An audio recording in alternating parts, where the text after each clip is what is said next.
இந்த சொல்லரங்கத்தின் நிறைவு பேச்சாளராக உறவுகளே எனும் தலைப்பில் செல்வி மதுமிதா அவர்களை அன்போடு அழைக்கிறோம்.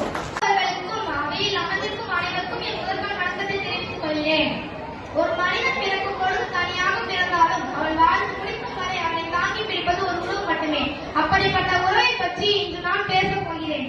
வாழ்க்கை என்பது ஒரு கடல் என்றால் அந்த கடலில் திசை மாறாமல் நம்மை அழைத்து செல்லும் கடல் தான் உறவுகள். நம் முதல் உறவு அன்னை, அதன் பின் தந்தை, சகோதரர்கள், நண்பர்கள், தாய் மாமன்கள் என்று நம் உறவை பட்டியல் நீண்டு கொண்டே செல்லும். பணம் நமக்கு வசதிகளை தரலாம், ஆனால் நம் மன நிம்மதியை தருவது ஒரு அழகான உறவு மட்டுமே. நாம் கஷ்டப்படும் பொழுது நான் இருக்கேன், கவலைப்படாதே என்று சொல்லும் ஒரு மனிதன் கிடைத்துவிட்டால் போதும், இந்த உலகையே வெல்லும் தைரியம் நமக்கு வந்துவிடும். உறவுகள் என்பது ஒரு கண்ணாடி பொருள் போன்றது. ஒரு முறை விழுந்து விட்டால் மறுமுறை ஒட்டுவது மிகவும் கடினம். அதனால் பேசுவதற்கு முன் யோசியுங்கள். கோபத்தில் வீசப்படும் ஒரு வார்த்தையினால் பல வருட கால உறவுகள் பிரிந்து விடுகின்றன. இறுதியாக ஒன்று மட்டும் கூறுகிறேன், நீங்கள் எத்தனை மாடி கட்டிடங்கள் கட்டினாலும் அதெல்லாம் ஒரு ஜடப்பொருள் மட்டுமே. உங்கள் மீது அன்புக்குரியவர்கள் மட்டுமே உங்கள் வாழ்க்கையை அர்த்தமுள்ளதாக மாற்ற முடியும். வாழ்க்கை என்பது சிறியது, அதில் பகைக்கும் கோபத்திற்கும் இடம் கொடுக்காதீர்கள். இருக்கும் உறவுகளை நேசியுங்கள். நம்மை சுற்றி உள்ளவர்களின் மனதில் இடம் பிடிப்பதே சிறந்த அன்பு. பணத்தை தேடி ஓடுவதை விட நம்மை தேடி வரும் உறவுகளை விட்டுவிடாதீர்கள்.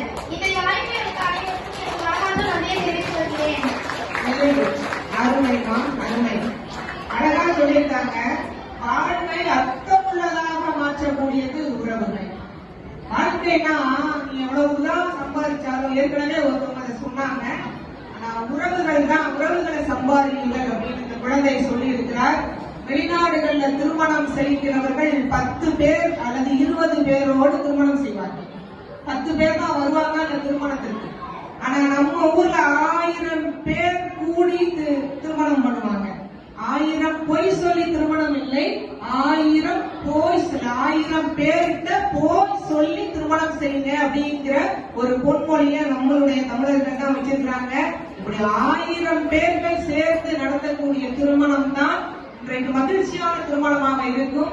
அப்படி ஒரு ஆணும் பெண்ணும் இணையக்கூடிய திருமண வாழ்க்கையிலே உறவுதான் முக்கியமான காரணமாக இருக்கிறது என்பதை மிக அழகாக அந்த பெண் மதுமிதா அவர்கள் சொல்லியிருக்கிறார்கள். அவர்களுக்கு உங்களுடைய தரவொலியோடு நன்றியை தெரிவித்துக் கொண்டு